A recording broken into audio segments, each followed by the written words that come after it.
கர்த்தருடைய நாம மகிமைப்படுவதாக. நாங்கள் இன்றைய நாளில் இருந்து நாங்கள் பார்க்க போகிறோம் விசுவாச வாழ்க்கை. என்னது விசுவாச வாழ்க்கை? நாங்கள் விசுவாசத்தை குறித்து நாங்கள் நிறைய போதனைகளை கேட்டுக்கிறோம். ஆனால் நாங்கள் வாழ்கிற வாழ்க்கை என்றது விசுவாச வாழ்க்கையா இருக்குது.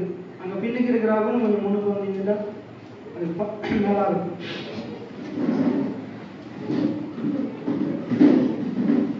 விசுவாச வாழ்க்கை ஆண்டுடைய வார்த்தையை சொல்லுகிறது, விசுவாசத்தினால் நீதிமான் பிழைப்பான்.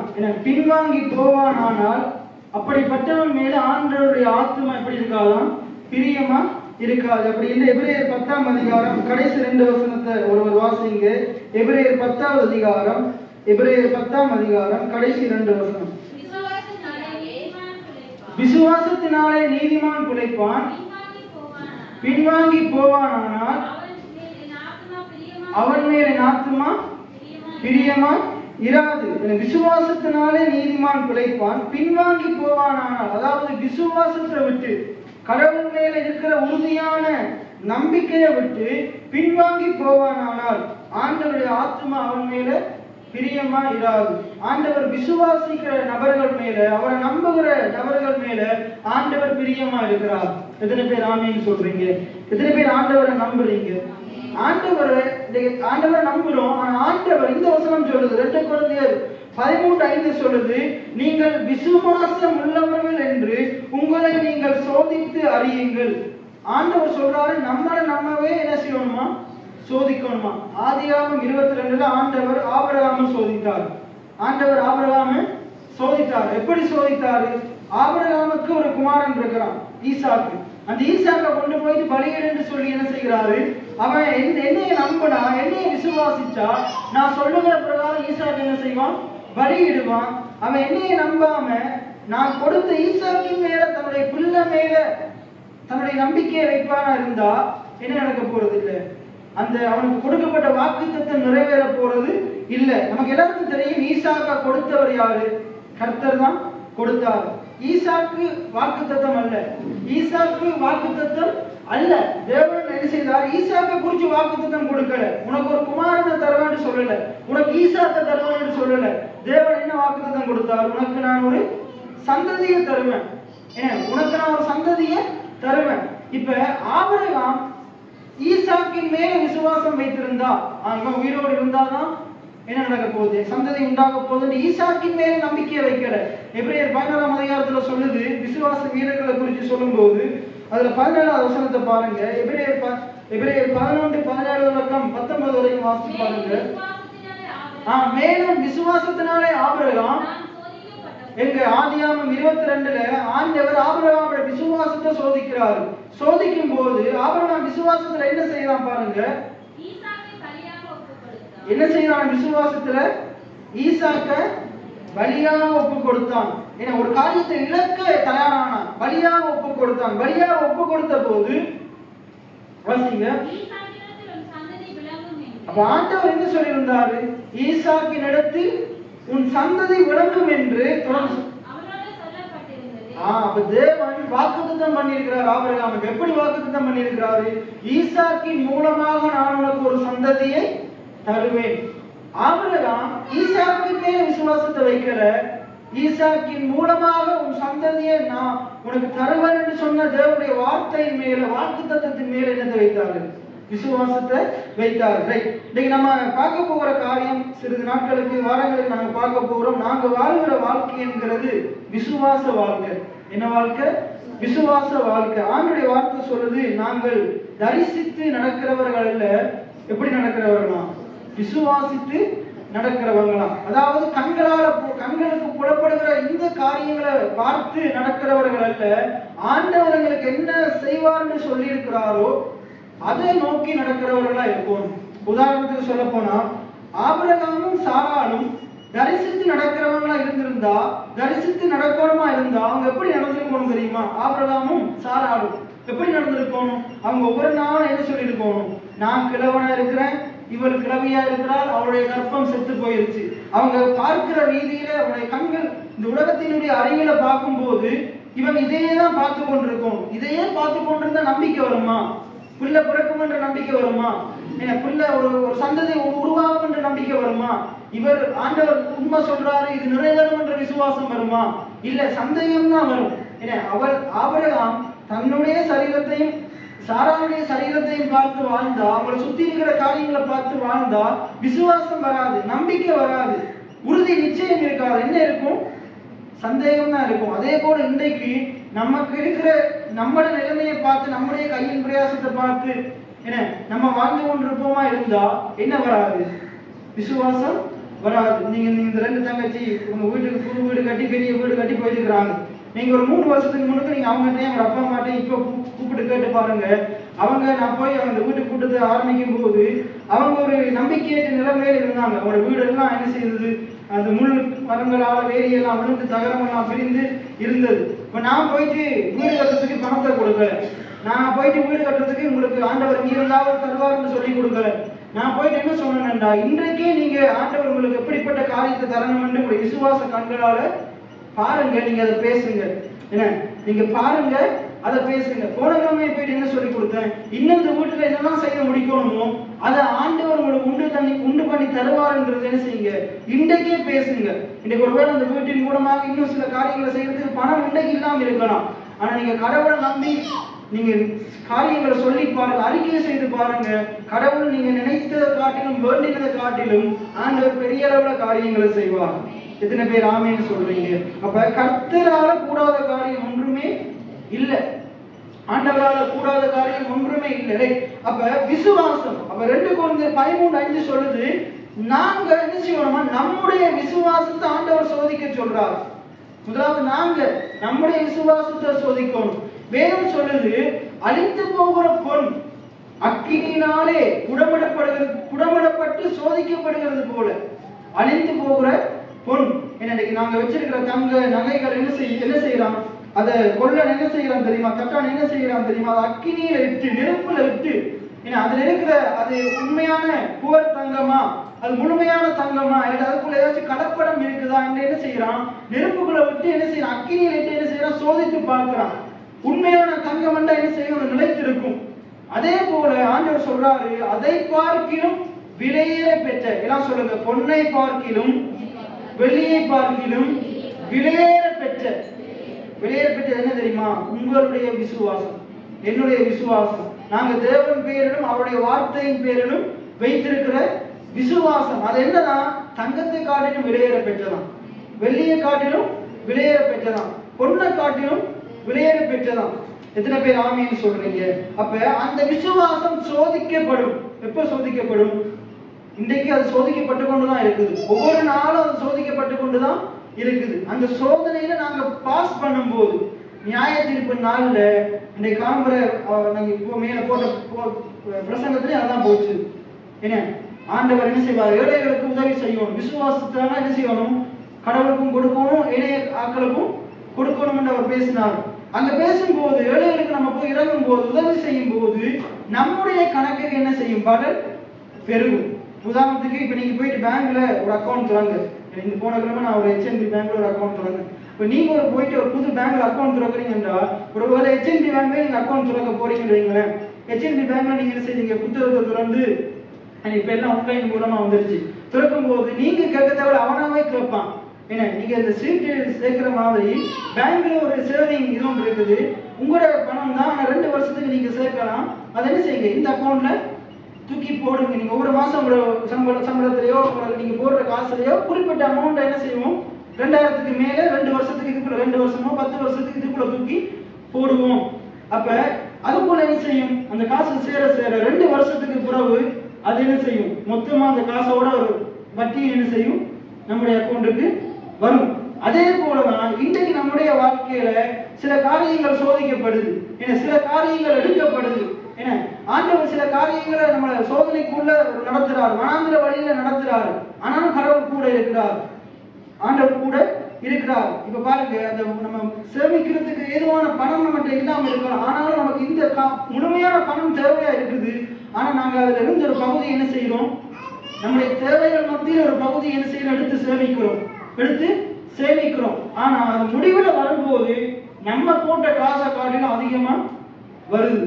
அதே போலதான் ஆண்டவர் என்ன செய்கிறார், இன்றைக்கு நம்முடைய வாழ்க்கையில வருகிற ஒவ்வொரு போராட்டங்கள் மத்தியிலையும் நம்ம அதில் நிலைத்திருக்கிறோமா, விசுவாசம் உடையவர்களா இருக்கிறோமா, நம்முடைய விசுவாசம் எப்படிப்பட்டதா இருக்குது, கஷ்டம் குறைவுகள் பஞ்சம் வறுமை வந்த உடனே நம்ம விசுவாசத்தை விட்டு வழிவிலகி போயிடுறோமா? ஆனா விசுவாசத்துல நிலைத்திருக்கும் போது நம்ம இழந்ததை காட்டிலும் கடவுள் அதிகமாக நமக்கு தருவார். எத்தனை பேர் ஆமேன்னு சொல்றீங்க? அப்ப ஆண்டவர் ஆதியாகமம் 22 ஆபிரகாம் ஆண்டவர் சோதிக்கிறார். இங்க ஆண்டவர் சொல்றாரு, நீ முதலாவது உங்களுடைய விசுவாசத்தை சோதித்து பார். இன்னைக்கு நாங்க நம்முடைய விசுவாசத்தை சோதித்து பார்க்கணும். என்ன விசுவாசம்? இன்னைக்கு உங்களுக்குள்ள என்னத்தை நீங்க விசுவாசிக்கிறீங்க? என்னத்தை நீங்க உங்களுக்குள்ள ஒரு கேள்வி எழுப்புங்க, நான் என்னத்தை விசுவாசிக்கிறேன், என்னத்தை நம்புறேன்? இன்னைக்கு நிறைய பேருடைய விசுவாசம் ஆண்டவரை குறிச்சு, ஆண்டுடைய காரியங்களை குறிச்சு விசுவாசம் என்ன தெரியுமா? சர்ச்சுக்கு போகணும், இருந்து வந்தா ஆசீர்வாதம், சர்ச்சில் போயிட்டு இருந்துட்டு வந்தா உண்மையாகவே ஆசீர்வாதம் தான். எத்தனை பேர் ஆமேன்னு சொல்றீங்க? உதாரணத்துக்கு ஒரு காரியத்தை சொல்றேன். இன்னைக்கு ஒருவேளை நீங்க இவ்வளவு பேர் இருக்கிறீங்க, இன்னைக்கு எல்லாரும் வார்த்தையை கேட்டா மட்டும்தான் ஆசீர்வாதம் சொல்லல, வார்த்தையை கேட்கறதுனால இன்னும் அதிகமான ஆசீர்வாதங்கள் நன்மைகள் இருக்குது. ஆனா சும்மா வந்துட்டு போனாலே ஒரு ஆசீர்வாதம் இருக்குது. நீங்க உதாரணத்துக்கு நான் சொல்றேனே, இயேசு கிறிஸ்து 5000 பேர் என்ன செய்யறாரு, 5000 புருஷர்கள் அங்க இருக்கிறாங்க, கிட்டத்தட்ட பிள்ளைகள் மனைவி பிள்ளைகள் எல்லாம் சேர்த்து 25-30,000 பேர் இருப்பாங்க. அந்த 30,000 பேரும் ஆண்டவரால் போஷிக்கப்பட்டார்களா இல்லையா? 30,000 பேருமே போஷிக்கப்பட்டாங்க. நீ வார்த்தையை கேட்கல, நீ உள்ளதான் இருந்த, நீ அங்க வாய்ப்பாத்து கொண்டிருந்த, நீ அங்கிருந்து என்னைய புரணி பேசி கொண்டிருந்த, நீ பக்கத்துல இருக்கிறவங்கள கூட காய்ச்சி கொண்டிருந்த, உனக்கு ஆகாரம் இல்லை அப்படின்னு யாருக்காச்சும் சொன்னாரா? யாருக்குமே. அந்த இடத்துல வந்து அமர்ந்திருந்த எல்லாரையும் என்ன செஞ்சாரு? போஷிச்சார். அந்த சிறுவனையும் போஷிச்சார், அவன் தான் கொடுத்தான், அவனையும் போஷிச்சார், கொடுக்காதவர்களையும் போஷிச்சார். இன்னைக்கு இந்த இடத்துல வந்து நீங்க ஆண்டுடைய வார்த்தையை கேட்கறீங்களோ இல்லையோ, ஆனா இந்த எல்லைகளுக்குரிய ஆசீர்வாதம் உங்களுக்கு ஆண்டவர் தருவார். எத்தனை பேர் ஆமேன்னு சொல்றீங்க? இந்த ஸ்தலத்துக்குள்ள வந்தாலே ஒரு ஆசீர்வாதம் இருக்குது, ஒரு நன்மை இருக்குது.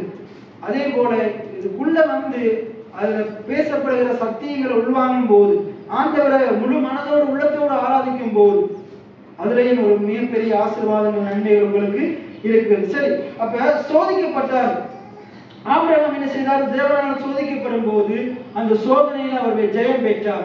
ஏனென்றால் சோதனையில எப்படி அவர் விசுவாச சோதனையில ஜெயம் பெற்றார்னா, அவருடைய நம்பிக்கை, அவருடைய விசுவாசம் யார் மேல இருந்தது? ஆண்டவர் மேலேயும் அவருடைய வல்லமையுள்ள வார்த்தையின் மேலேயும் இருந்தது.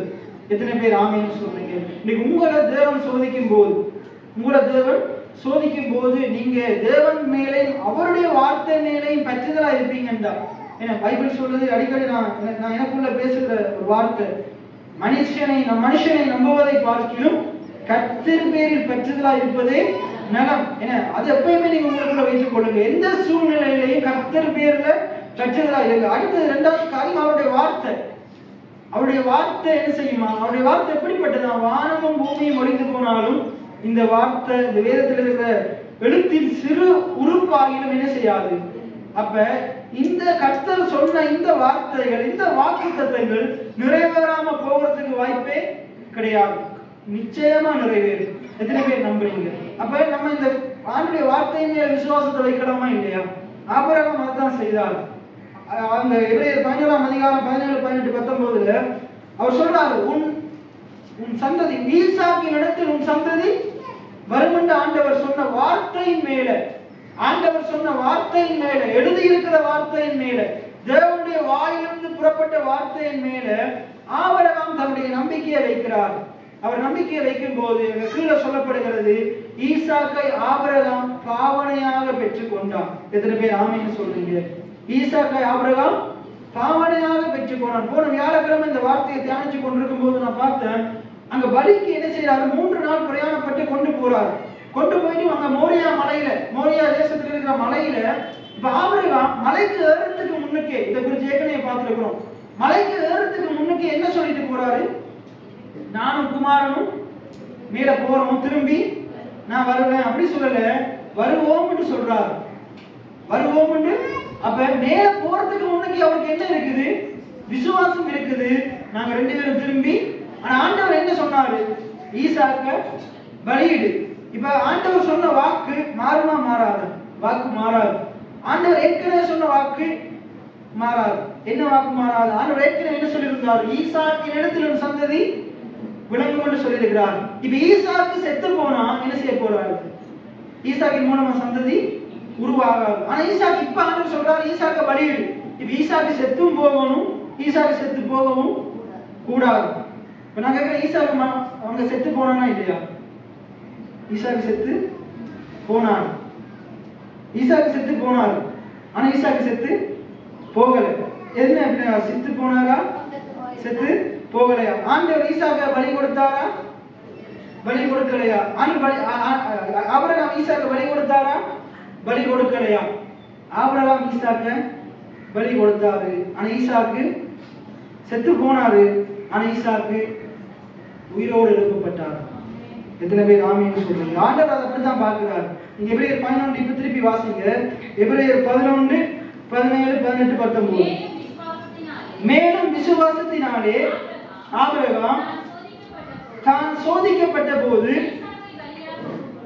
ஈசாக்கை பலியாக ஒப்பு கொடுத்தான். எப்படி சொல்லுது? ஈசாக்கை மரணம் அடைவதற்கு ஒப்பு கொடுத்தான். ஈசாக்கு வெட்டப்படுவதற்கு ஒப்பு கொடுத்தான். தொடர்ந்து வாசிங்க. ஒப்பு கொடுத்தான். ஆண்டவர் சொன்னது அவருடைய சிந்தனைக்குள்ள இருக்குது. அப்ப ஆபிரகாமுடைய சிந்தனைக்குள்ள பிள்ளைய வெட்ட போறானே, அவன் சாக போறானே என்ற சிந்தனை இல்ல. இதுக்கு பிறகு எப்படி சந்ததி விளங்குமே என்ற சந்தேகம் இல்ல. அவனுக்குள்ள விசுவாசம் இருக்குது. என்ன விசுவாசம்? உள்ள ஓடிக்கொண்டே இருக்குது. கத்தி எடுக்கும் போதும் விரைகட்டை அடக்கும் போதும் உள்ள என்ன ஓடிக்கொண்டிருக்குது? ஈசாக்கின் இடத்துல என் சந்ததி விளங்கும். எத்தனை பேர் ஆமீன் சொல்றீங்க? அப்ப கத்தி எடுக்கும் போது என்ன ஓடிக்கொண்டிருக்குது? மண்டைக்குள்ள ஈசாக்கின் இடத்துல என் சந்ததி. ஆண்டவருடைய வார்த்தை எப்படி நிறைவேறுமா மாட்டா அப்படி என்ற சந்தேகமே இல்லை. அது நிச்சயமா நிறைவேறும். சொல்றான் ஈசாக்கின் இடத்துல என் சந்ததி விளங்கும். கத்தி ஓங்கும் போது என்ன உள்ள ஓடிக்கொண்டிருக்குது? ஆண்டவர் எப்ப நிப்பாட்டுவாரு அப்படின்னு ஓடல. ஈசாக்கின் இடத்துல என் சந்ததி விளங்கும். அவன் வெற்றத்துக்கு போகும் வரைக்கும் ஈசாக்கின் இடத்துல என் சந்ததி. ஆண்டவர் அந்த விசுவாசத்தை பார்க்கிறான்.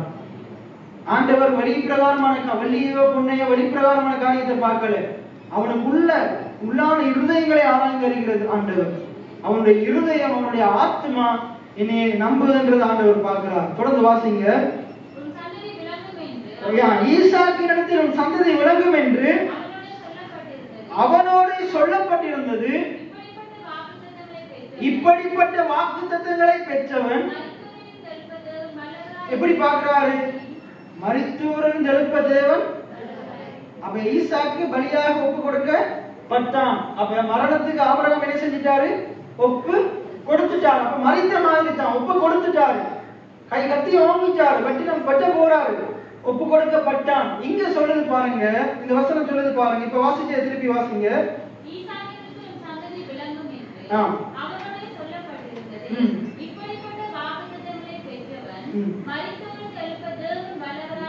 மரித்தோரிலிருந்து எழுப்ப தேவன். நாங்க இந்த நியூ இயருக்கு பார்த்தோம். எத்தனை பேருக்கு ஞாபகம் இருக்கோ தெரியல. தேவன் வாக்குத்தத்தம் பண்ணினவர் வாக்குத்தத்தத்தை நிறைவேற்ற வல்லவராய் இருக்கிறார். வாக்குத்தத்தம் பண்ணினவர் வாக்குத்தத்தத்தை நிறைவேற்ற உண்மையுள்ளவராய் இருக்கிறார். எத்தனை பேர் ஆமீன் சொல்றீங்க? அவர் சொன்னவைகள் அவர் என்ன செய்வார்? நிச்சயமா நிறைவேற்றுவார். நிச்சயமா செய்து முடிப்பார். இங்க சொல்லப்படுது பாருங்க. அவர் சொல்றாரு வாக்குத்தத்தம் கொடுத்த ஆண்டவர் நான் ஈசாக்க வெட்டியே போட்டாலும் கொன்றே போட்டாலும் அவர் அவனை உயிரோடு எழுப்ப வல்லமையுள்ளவராய் இருக்கிறார். ஏன் அவர் உயிரோடு எழுப்பணும்? ஏன் அவர் உயிரோடு எழுப்புறாருண்டா அவர் சொன்ன வார்த்தை நிறைவேற்றுறதுக்காக வேண்டி செத்த சரீரத்தை கூட உயிரோடு எழுப்புவார். எத்தனை பேர் ஆமீன் சொல்றீங்க? இன்னைக்கு தேவன் உங்களுக்கு ஒரு வாக்குத்தத்தம் சொல்லியிருப்பாரா இருந்தா நீங்க மரித்தே போனாலும் ஆண்டவர் உங்களையும் உயிர்ப்பித்து அதை நிறைவேற்ற வல்லமையுள்ளவராய் இருக்கிறார்.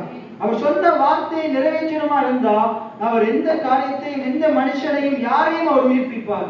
எத்தனை பேர் ஆமீன் சொல்றீங்க? எத்தனை பேர் அதை விசுவாசிக்கிறீங்க? அதே போலதான் அங்க ஆண்டவர் என்ன செய்யறாரு? இன்னைக்கு நம்முடைய விசுவாசத்தை, ஆபிரகாமுடைய விசுவாசத்தை ஆண்டவர் சோதித்தார். இன்னைக்கு ஆண்டவர் சொல்றாரு நீ முதலாவது உன்னுடைய விசுவாசத்தை சோதி. நீ உன்னுடைய விசுவாசத்தை சோதி. மற்றவர்கள் சோதிக்கிறதுக்கு முன்னுக்கு, ஆண்டவர் சோதிக்கிறதுக்கு முன்னுக்கு, ஆண்டவர் உன்னைய புடமிடுறதுக்கு முன்னுக்கு நீ உன்னைய புடமிட்டு பாரு. நீ உன்னைய சோதித்து பாரு. அங்க எனக்கு இன்னொரு வசனம் அடிக்கடி பிடிக்கும். சங்கீதம் 105ஆம் அதிகாரம். சங்கீதத்துல ஒரு அதிகாரத்துல இருக்குது, கடவுள் என்ன செய்தாராம்? கர்த்தர் சொன்ன வார்த்தை நிறைவேறும் அளவு, கர்த்தர் சொன்ன வார்த்தை என்ன சொல்லுங்க, கர்த்தர் சொன்ன வார்த்தை நிறைவேறும் அளவு யோசேப்பை கர்த்தருடைய வசனம் புடமிட்டது. என்ன புடமிட்டது? இன்னைக்கு நீங்க ஆண்டுடைய வார்த்தையினால உங்களை புடமிட்டு பாருங்க. இந்த வாக்குத்தத்தத்தினால உங்களை புடமிட்டு பாருங்க. உங்களுக்குள்ள அந்த வாக்குத்தத்தம் தான் இருக்குதா? அந்த வாக்குத்தத்தம் தான் இருக்குதா? அது நிலைத்து இருக்குதா? எனவே உங்களுக்குள்ள இந்த உலக பிரகாரமான சோகங்கள், பிரச்சனைகள், போராட்டங்கள், கடன், வறுமை, இந்த உலக பிரகாரமான சூழ்நிலைகள் உங்களுடைய மனதில் ஓடிக்கொண்டிருக்குதா? உங்களுடைய மனதில் என்ன ஓடிக்கொண்டிருக்குது?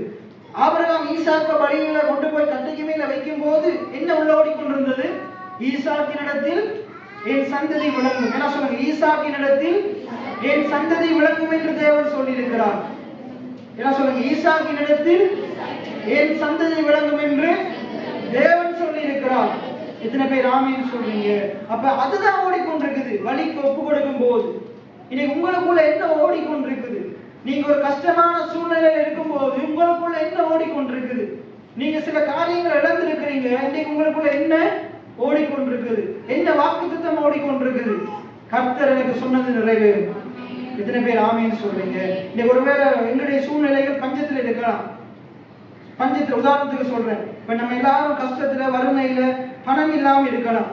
ஆண்டுடைய வார்த்தை சொல்லுது, பணம் இல்லாதவர்களே, ஏசாயால சொல்லப்படுகிறது, என்னிடத்தில் வாருங்கள். எத்தனை பேர் ஆமீன் சொல்றீங்க? என்னிடத்தில் வந்ததை கேளுங்கள், செவி கொடுங்கள். ஆண்டுடைய வார்த்தை சொல்லுது, அப்பொழுது நலமானவைகளை உங்களுக்கு நான் தருவேன். ஆண்டவர் எனக்கு நலமானதை தருவார். எத்தனை பேர் ஆமீன் சொல்றீங்க? ஒருவேளை கையின் பிரயாசத்துல குறைவு இருக்குது, நீங்க சொல்லுங்க, ஆண்டவர் என் கையின் பிரயாசத்தை ஆசீர்வதிப்பார். எத்தனை பேர் ஆமீன் சொல்றீங்க? ஒருவேளை உங்களுடைய வாழ்க்கையில வறுமையோ பஞ்சமோ இருக்குது, ஆண்டுடைய வார்த்தை சொல்லுது, கர்த்தரை நம்புகிறவனோ செழிப்பான்.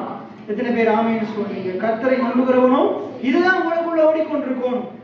வெளியில பார்க்கும்போது செழிப்புக்குரிய வாய்ப்பே கிடையாது. உதாரணத்துக்கு ஆபிரகாமுக்கு இது நடக்குது. ஆதியாகமம் 12ஆம் அதிகாரத்தில் ஆண்டவர் ஆபிரகாமை அழைக்கிறார். அழைச்சு என்ன சொல்றாரு? உன் தேசத்தையும் உன் இனத்தையும் உன் தகப்பன் வீட்டையும் விட்டு நான் உனக்கு காண்பிக்கும் தேசத்துக்கு போ. அங்கே நான் உன்னை ஆசீர்வதித்து உன்னை உன் பேரை பெருமைப்படுத்துவேன். நீ ஆசீர்வாதமா இருப்பாய். அவன் என்ன செய்யறான்? சாராளையை கூட்டிக் கொண்டு போகும்போது அங்க என்ன இருக்குது? கொடிய பஞ்சம். தேசம் முழுவதும் என்ன பஞ்சம்? கொடிய பஞ்சம் இருக்குது. அங்க பார்த்தா ஈர்த்தென்ற ஒரு தேசம் இருக்குது. அங்க ஆபிரகாம் போறான். அங்க போன உடனே ஆபிரகாமுக்குள்ள தவறான சிந்தனை ஆரம்பத்துல ஓடுது. என்ன சிந்தனை? அங்க போனா அந்த ராஜா இந்த மனுஷிய என்ன செய்வான்? கண்ணடிச்சிருவான். மனுஷிய கண்ணடிச்சு தூக்கிட்டு போயிடுவான்னு சொல்லி, இன்றையிலிருந்து நீ எனக்கு என்ன, அங்க திருமண பந்தத்துல மாம்சத்தின் மாம்சமும் எலும்பின் எலும்பும் சொன்னவன் இப்ப நீ என்ற தங்கச்சி என்ற சகோதரின்னு சொல்லிட்டு அவன் உயிர் தப்புறதுக்காக வேண்டி, அவன் உயிர் பிழைக்கிறதுக்காக வேண்டி என்ன செய்யறான்? இவனை பலிகாடாக்குறான். இன்றைக்கு நீ என்று தங்கச்சி என்று சொல்லிட்டு கொண்டு போகும்போது அங்க என்ன நடக்குது? அவர் என்ன செஞ்சு அங்க இருந்த பிரபுக்கள் எல்லாம் கண் போடுறாங்க. யார் மேல? சாராள் மேல. இதுலயும் அத்தனைக்கும் அவருடைய வயசு பாத்தீங்கன்னா 60 வயசுக்கு மேல. ஆபிரகாமுக்கு 75 வயசுண்டா, சாராளுக்கு கிட்டத்தட்ட 60 வயசுக்கு மேல இருக்கும். அப்ப அங்க ஆபிரகாம் தன்னுடைய மனைவியை பார்க்கறான். 60 வயசு கிழவியை பார்க்கறான். 75 வயசு கிழவன் எப்படி அழகுள்ள ஸ்திரீ என்று கண்டு அவங்க கண்ணு போட்டுருவாங்கன்னு சொல்லி பாருங்க, சொல்லி என்ன செய்யறான்? தங்கச்சின்னு சொல்லி ஆபிரகாம் அங்க போகும்போது அங்க இருக்கிற பிரபுக்கள் எல்லாம் அவன் நினைச்சபடியே நடக்குது. அங்க ஆண்டுடைய வார்த்தை சொல்றது நீதிமொழிகள்ல, ஒருவனுடைய இருதயத்தின் நினைவு எப்படியோ அப்படியே தான் இருக்கிறான். நீ உள்ளத்துல என்னத்தை நினைக்கிறியோ அதுதான் நடக்க போகுது. எண்ணம் போல் வாழ்க்கையின் உலகத்துல சொல்லுவாங்க. நம்முடைய எண்ணங்கள் சரியா சீரா இருக்குமா இருந்தா காரியங்கள் நிலைவரப்படும் என்று ஆண்டுடைய வார்த்தை சொல்லுது. நம்முடைய எண்ணங்களை நம்ம சரிப்படுத்தணும். அதான் ரோமர் 12:2 ஆண்டவர் சொல்றாரு, மனம் புதிதாகிறதுனாலே மறுரூபமா. மனதில்தான் எண்ணங்கள் ஓடிக்கொண்டிருக்குது, மனதில்தான் யோசனைகள் ஓடிக்கொண்டிருக்குது. அப்ப மனதைத்தான் இன்னைக்கு நம்ம ஏன் வந்து இருக்கிறோம், ஏன் வார்த்தையை கேட்கிறோம்? மனதை ஆண்டவர் மறுரூபப்படுத்தி கொண்டிருக்கிறார். இத்தனை பேர் ஆமீன்னு சொல்றீங்க? சரி, அங்க போய் இருக்கும்போது என்ன நடக்குதுண்டா, எல்லா பிரபுக்களும் பாக்குறாங்க. அப்படியே அவளை தூக்கி கூட்டிக்கிட்டு போறாங்க. அன்றைக்கு இரவு ஆண்டவர் பார்வோனுக்கு தரிசனம் வாங்குறாங்க. அவனை வாதையினால வாதிக்கிறார். உடனே அவனுக்கு விளங்கிருச்சு என்னமோ அசம்பாவிதம். டக்குனு எழும்பி என்ன செய்யறான்? ராத்திரி ஆபிரகாம் போறான். ஆபிரகாம், நீ எனக்கு ஏன் இப்படி, இந்த மனுஷிய நீ ஏன் தங்கச்சின்னு சொன்ன? நீ இப்ப உண்மையை சொல்லாததுனால நான் இப்ப அவளை மனைவியாக்கி இருப்பேனே. அப்படின்னு சொல்லும் போது உடனே நீ வெளிக்கிடு, உடனே நீ நான் தந்ததெல்லாம் வச்சுட்டு போன்னு சொல்லல, உடனே நீ ஒன்றுமே இல்லாம எப்படி வந்தான் ஆபிரகாம்? எப்படி வந்தான்? நம்ம என்னத்துக்காக இந்த சம்பவத்துக்குள்ள வந்தோம்? ஆபிரகாம் எப்படிப்பட்ட சூழ்நிலையில வந்தான்? பஞ்சத்துல, வறுமையில, ஒன்றுமே இல்லாம வந்தான். அங்க அவனோட கூட இருக்கிறது யாரு? இப்ப தங்கச்சியான முதல் மனுஷியா இருந்த சாரா தான் இருக்கிறார். வேற ஒன்றுமே இல்லை. ஆபிரகாம் ஆதியாகமம் 13 கடைசி வசனத்தை வாசிங்க. ஆதியாகமம் 13 கடைசி 2 வசனம். ஆதியாகமம் 13 கடைசி 2 வசனம். ஆதியாகமம் 13 கடைசி 2 வசனம். நீ எழுந்து தேசத்தின் நீளமும் அகலமும் எம்மட்டோ அம்மட்டும் நடந்து திரி, உனக்கு அதை தருவேன் என்றார். அப்பொழுது ஆபிரகாம் கூடாரத்தில் பேசிக் கொண்டு போய் எபிரோனில் இருக்கும் மம்ரோயின் ஆதியாகமம் 12 கடைசி 2 வசனம். 12 இவளை உன் சகோதரி என்று நீ சொல்ல வேண்டுவது என்ன? இவளை நான் எனக்கு மனைவியாக கொண்டிருப்பேனே, இதோ உன் மனைவி, இவளை அழைத்து கொண்டு போ என்று சொன்னான். பார்வோன் அவனை குறித்து தான் மனுஷருக்குள்ளே கட்டளைகளை கொடுத்தான். அவர்கள் அவனையும் அவன் மனைவியையும் அவனுக்கு உண்டான எல்லாவற்றையும் அனுப்பிவிட்டார்கள். அப்ப என்ன சொல்றாரு? அவனையும் அவன் மனைவியையும். அவனுக்கு எப்ப உண்டாச்சு? அவனுக்கு தான் ஒன்றுமே இல்லையே. ஆதியாகமம் 12 அவன் எல்லாத்தையும் தான் விட்டுட்டு வர்றான். இல்ல இது எங்க மூதாதை பாரம்பரியமா பயன்படுத்துற என்ன தங்க பாத்திரம், வெள்ளித்தட்டு அதெல்லாம் தூக்கிட்டு வந்தாங்க. எல்லாத்தையும் விட்டுட்டு வர்றாங்க, ஒன்றுமே கொண்டு வரல. அப்ப எப்படி அவங்களுக்கு உண்டாச்சு? விசுவாசத்தினால் உண்டாச்சு. எப்படி விசுவாசிச்சாங்க? பஞ்சத்தின் மத்தியிலேயும் கர்த்தரங்களை பிள்ளை கூட்டுவார். ஐயோ இடையில போற வழியில பஞ்சம் வந்துருச்சேன்டா, நான் கொஞ்சம் எடுத்துட்டே போறேன் அப்படின்னு எடுத்துட்டு வரல. ஆண்டவர் சொன்னாரு எல்லாத்தையும் விட்டுட்டு நான் காண்பிக்கும் தேசத்துக்கு எல்லாத்தையும் விட்டுட்டு ஒன்றுமில்லாம தான் வர்றாங்க. ஏன்னா அதான் படிக்கிறோம், ஒன்றுமில்லாத என்னை அழைத்தீரேன்னு படிக்கிறோம். ஆண்டவர் ஒன்றுமில்லாம அவன் என்ன செய்யறான்? எல்லாத்தையும் விட்டுட்டு வர்றான். எல்லாத்தையும் விட்டுட்டு வந்த அவனை அங்க என்ன நடக்குதுன்றா, எகிப்து தேசத்துல அவங்க தங்கும் போது அங்க பாருங்கண்டா அவங்களுக்கு என்ன நடக்குது? அங்க பார்வோன் என்னத்தையெல்லாம் கொடுக்குறான் பாருங்க. 16வது வசனத்தை வாசிங்க. 12-14.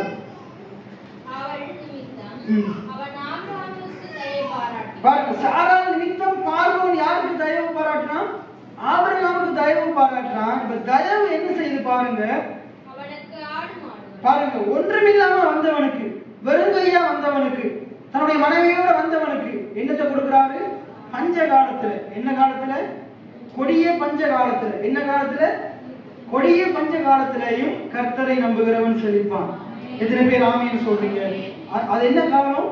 கொடிய பஞ்ச காலம். தயவு என்ன செய்யும்? கொடிய பஞ்ச காலத்திலையும் பஞ்சத்தின் மத்தியிலையும் கடவுளுடைய தயவு, பார்வோனுடைய தயவு இப்படிப்பட்ட ஆசீர்வாதங்களை கொடுக்குமா இருந்தா, எங்களை படைத்த ஆண்டுடைய தயவு நம்மளை எவ்வளவா உயர்த்த வல்லமையுள்ளது. எத்தனை பேர் ஆமீன் சொல்றீங்க? அப்ப பாருங்க, அங்க பாருங்க, அவள் நிமித்தமாக அவன் ஆபிரகாமுக்கு தயை பாராட்டினான்.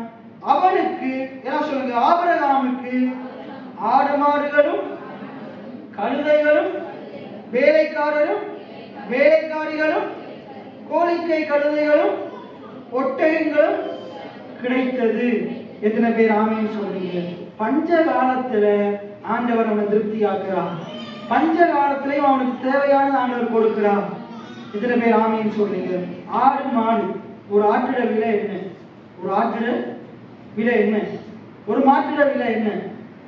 அந்த காலத்துல பணம் புழக்கத்துல இல்லை, பணம் பயன்படுத்துறது இல்லை, பண்ட மாற்று முறை என்று சொல்லுவாங்க. பொருட்களை கொடுத்து தங்களுக்கு தேவையானதை பெற்றுக்கொள்றது. இவங்களுக்கு இருக்கிற பொருளை கொடுத்து அவங்களுக்கு தேவையான பொருளை மாற்றிக் கொள்ளுவாங்க, வாங்கி கொள்ளுவாங்க. அதான் பண்ட மாற்று முறை. அப்ப இவங்களுக்கு என்ன கொடுக்கப்படுது பாருங்க? ஆடு மாடுகள், கழுதைகள், வேலைக்காரர் வேலைக்காரிகள், கோழிக்கை கழுதைகள், ஒட்டகங்கள். அப்ப இதுதான் அந்த காலத்துல சொத்து, இதுதான் அந்த காலத்துல ஆஸ்தி. அடுத்த 13ஆம் அதிகாரம் 2வது வசனம் சொல்லுது, ஆபிரகாம் மிருக ஜீவன்களும் வெள்ளியும் பொன்னுமான ஆஸ்திகளை உடைய சீமானா இருந்தான். எந்த காலத்துல அவனை ஆண்டவர் சீமானா மாற்றினாரு? பஞ்ச காலத்துல. இல்ல இல்ல, கொடிய பஞ்ச காலத்துல. எந்த காலத்துல? கொடிய பஞ்ச காலத்துல. இன்னைக்கு நான் உங்களுக்கு சொல்றேன், நம்முடைய ஆண்டவர் பஞ்ச காலத்திலையும் நம்மளை திருப்தியாக்குகிறவராய் இருக்கிறார். எத்தனை பேர் ஆமீன் சொல்றீங்க? ரைட். அப்ப இங்க பாருங்க, ஆண்டவர் கர்த்தரை நம்பி வந்ததுனால, எல்லாத்தையும் விட்டுட்டு வந்ததுனால, வர்ற பாதையில கஷ்டம் வந்தாலும், கரடுகள் முரடுகள் வந்தாலும், உபத்திரவம் வந்தாலும், அவனுடைய விசுவாசம் சோதிக்கப்படுகிற நிலைமையில வந்தாலும், அழைத்த ஆண்டவர், வாக்குத்தத்தம் கொடுத்த ஆண்டவர் உண்மையுள்ளவராய் இருக்கிறார். என்னை நடத்தி கொண்டு போக அவர் உண்மையுள்ளவராய் இருக்கிறார். நான் ஒன்றையுமே இல்லாட்டாலும் எனக்கு அவைகளை உண்டு பண்ண வல்லமை உள்ளவராய் இருக்கிறார். எத்தனை பேர் ஆமீன் சொல்றீங்க? ஆண்டுடைய வார்த்தை சொல்லுது, மத்தேயு விசுவாசம் என்றாலே மார்க் 11:23 தான். எவனாலும் இந்த மலையை பார்த்து நீ பேர்ந்து சமுத்திரத்திலே தள்ளுன்று போ என்று சொல்லி இருதயத்திலே சந்தேகப்படாமல் விசுவாசித்தால் அவன் சொன்னபடி அவனுக்கு, எத்தனை பேர் ஆமீன் சொல்றீங்க? ஆபிரகாம் கடவுளை விசுவாசித்தான், அது அவனுக்கு நீதியாக எண்ணப்பட்டது. அப்ப இங்க கொடிய பஞ்ச காலத்திலையும் ஆண்டவர் அவனை என்ன செய்கிறாரு? அவன் ஆசீர்வதிக்கிறார். ஆண்டவர் அவன் கீழ்ப்படிந்து, ஆண்டை வார்த்தைக்கு கீழ்ப்படிந்து எல்லாத்தையும் விட்டுட்டு வந்ததுனால, விசுவாசத்துல நிலைத்திருந்ததுனால, ஆண்டவரை நம்பினதால, அவருடைய வாக்குத்தத்தத்தை நம்பினதால ஆண்டவர் அவனை என்ன செய்கிறாரு? சீமானா மாத்துறாரு. இப்ப நம்ம 2 கொரிந்தியர் 15 வருவோம், 13 வருவோம். நீங்கள் விசுவாசம் உள்ளவர்கள் என்று உங்களை நீங்களே சோதித்து அறியுங்கள். அப்ப ஆண்டவர் சொல்றாரு, ஆபிரகாமை இப்ப நேரம் பார்த்தீங்க, நீ உன்னைய சோதித்து பாரு. இப்படி ஒரு சூழ்நிலை உனக்கு வருமா இருந்தா நீ கடவுளை நம்புவியா? கடவுளை நம்பி பாரு. ஆண்டவர் உன்னையும், ஆபிரகாமை ஆசீர்வதித்த ஆண்டவர் உன்னையும் ஆசீர்வதிக்க வல்லமை உள்ளவராய் இருக்கிறார். நம்மை ஆசீர்வதிக்க ஒரு வல்லமை உள்ளவராய் இருக்கிறார். எத்தனை பேர் ஆமேன்னு சொல்றீங்க? சோதித்து அறியுங்கள். அடுத்து தொடர்ந்து வாசிங்க. 2 கொரிந்தியர் 13:5. நீங்கள் விசுவாசம் உள்ளவர்களோ என்று உங்களை நீங்களே சோதித்து அறியுங்கள். உங்களை நீங்களே பரீட்சித்து பாருங்கள். இயேசு கிறிஸ்து உங்களுக்குள்ளே இருக்கிறார் என்று உங்களை நீங்களே அறியீர்களா? பாருங்க, இயேசு கிறிஸ்து உங்களுக்குள் இருக்கிறார் என்று உங்களை நீங்களே அறியீர்களா? ஆதாமுக்கும் ஏவாளுக்கும் தாங்க தேவ சாயலாக படைக்கப்பட்டிருக்கிறோம், தேவனை போலவே படைக்கப்பட்டிருக்கிறோம், ஆண்டவர்ல படைக்கப்பட்டிருக்கிறோம். எப்படி அந்த உணர்வு அவங்களுக்கு இல்ல, அந்த அறிவு அவங்களுக்கு இல்லாம போயிட்டு பிசாசு அந்த அறிவை கெடுத்துட்டான். என்ன பிசாசு வந்து என்ன சொல்றான்? நீ இப்படி செஞ்சாதான் என்ன நடக்கும்? நீ தேவனை போல மாறுவ. நீ அதை செஞ்சாதான் தேவனை போல மாறுவ. நீ கிரியை செய்யணும். நீ கடவுளை போல மாறுறதுக்கு என்ன செய்யணும்? கிரியை செய்யும். ஆனா ஆதாமும் ஏவாளும் ஏற்கனவே எப்படி இருக்கிறாங்க? கடவுளை போலதான் இருக்கிறாங்க. இப்ப நம்ம பார்க்க போறோம் நியாயப்பிரமான விசுவாசம். நம்ம அந்த காரியத்தை பார்க்க போறோம். வழியா நீங்க அவதானி போகணும், அப்பதான் விளங்கும். நான் கேட்கிறேன், ஆதாமும் ஏவாளும் கிரியையினால தேவ சாயலாக மாற்றப்பட்டவர்களா, இல்லை படைப்பிலேயே தேவ சாயலாகத்தான் இருந்தார்களா? படைப்பிலேயே தேவ சாயலாகத்தான் இருந்தாங்க. தேவன் நீதிபதிகளா இருக்கிறது போல அவங்களும் படைப்பிலேயே நீதிமான்களாத்தான் உருவாக்கப்பட்டாங்க. அவங்க தேவனை போலதான் உண்டாக்கப்பட்டாங்க, தேவ சாயலாகத்தான். ஆனா பிசாசு வந்து என்ன சொல்றான்? நீ இதை செய்தாதான் தேவனை போல மாறுவ, நீ இதை செய்தாதான் இப்படி ஆகுவ, அப்படி ஆவ, நீ இதை செய்தாதான் நீதிமான், நீ இதை செய்தாதான் ஆண்டுடைய பிள்ளை. இன்னைக்கு நிறைய பெற்றோர் சொல்லுவாங்க, ஏன்னா உன்னை நான் குப்பை தொழிலா நீ போய் இந்த தண்ணியை வாடியை சந்தோஷிக்கிற இந்த குடத்தை நிரப்பிட்டு வா, நிரப்பிட்டு வரலாட்டி கடைக்கு போயிட்டு வா, இல்லாட்டி நீ சொன்னி நான் சொல்றது நான் கேட்கறதானே, அதான் நான் சொன்னேன், நீ எங்கிருந்து வந்த குப்பை தொழிலா சொன்னா அப்படி ஆயிடுமா? இவன் போய் கடைக்கு போயிட்டு வந்து வாங்கிட்டு வந்து கொடுக்குறதா பிள்ளையா அப்படி நீங்க சொல்றீங்க. இல்ல, அவன் பிறப்பிலே உடைய பிள்ளையா இருக்கிறான். அதே போலதான் நீங்க தேவனுக்கு நீங்க ஒன்று செய்யறதாலதான் நீங்க ஆண்டுடைய பிள்ளைகள் நீதிமான்கள் அல்ல. இத்தனை பேர் ஆமைன்னு சொல்றீங்க. எப்ப நீங்க மறுபிறப்படைந்தீங்களோ அப்பொழுதே நீங்க தேவனுடைய பிள்ளை ஆயிட்டீங்க. எத்தனை பேர் ஆமைன்னு சொல்றீங்க? ஆனா தாயின் கர்ப்பத்துல பிறக்கும் போது எப்படி பிறக்கிறோம்? பாவிகளா பிறக்கிறோம். ஆனா மறுபிறப்பு அடையும் போது எப்படி மாறுறோம்? பிள்ளைகளா மாற்றப்படணும். ஆனா உண்மையாகவே நம்ம எப்படி பிறந்திருக்கணும்? பிள்ளையாவே பிறந்திருக்கணும். ஆனா ஏன் பிள்ளையா பிறக்கல? எல்லாம் நம்மளோட ஆதாம் செஞ்ச தப்பு. ஆதாம் செஞ்ச தப்பாலதான் என்ன செஞ்சோம்? பாவிகளா பிறக்கிறோம். எல்லா மனுஷனும் பிறக்கும் போது எப்படி பிறக்கிறான்? எல்லாம் பாவம் செய்து தேவ மகிமை அற்றவங்களா இருக்கிறாங்க. எல்லாம் ஆதாமுக்குள்ள பிறக்கிறதுனால. ரோமர் 5:19 சொல்லுது, கிறிஸ்துவுக்குள்ள பிறக்கிறவங்க கிறிஸ்துவுடைய கீழ்ப்படிதலினாலே நீதிமான்களா பிறக்கிறாங்க, நீதிமான்கள் ஆக்கப்படுறாங்க. ஆதாமுக்குள் எல்லாரும் கீழ்ப்படியாத, ஆதாமுக்குள் எல்லாரும் பாவிகளாக்கப்பட்டது போல கீழ்ப்படிந்த இயேசு கிறிஸ்துவினாலே எல்லோரும் நீதிமான்களாக்கப்படுறாங்க. எத்தனை பேர் ஆமீன்னு சொல்றீங்க? அப்ப இங்க பார்க்கிறோம் என்ன நடக்குது. ஆபிரகாம் எப்படி உண்டாக்கப்படுறான்? ஆதாமும் ஏவாளும் எப்படி உண்டாக்கப்படுறாங்க? தேவனை போலவே உண்டாக்கப்படுறாங்க. தேவர்களா உண்டாக்கப்படுறாங்க. சங்கீதம் 8 சங்கீதம் 82 சொல்லுது. என்ன, நம்மை ஆண்டவர் தேவர்கள் என்று சொல்றாரு, உன்னதமானவருடைய மக்கள் என்று சொல்றாரு. எத்தனை பேர் ஆமீன்னு சொல்றீங்க? ரைட். இப்ப நம்ம வருவோம் கலாத்தியர் 3ஆம் அதிகாரம் 23 தொடக்கம் 25. கலாத்தியர் 3ஆம் அதிகாரம் 23 தொடக்கம் 25. ஆதலால் விசுவாசம் வருகிறதற்கு முன்னே வெளிப்பட போகிற விசுவாசத்துக்கு ஏதுவான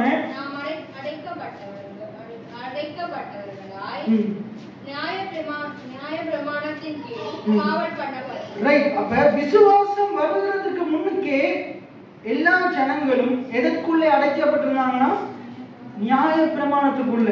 எதற்குள்ள அடைக்கப்பட்டிருந்தாங்கன்னா, இது ஒரு வேதத்துல மிக முக்கியமான சத்தியம். இந்த சத்தியம் உங்களுக்கு விளக்கமா இருந்தா நீங்க சரியான திருச்சபை எது கள்ள போதனை பண்ற திருச்சபை, எது சரியான திருச்சபைன்றதை அறிந்து கொள்ளலாம்.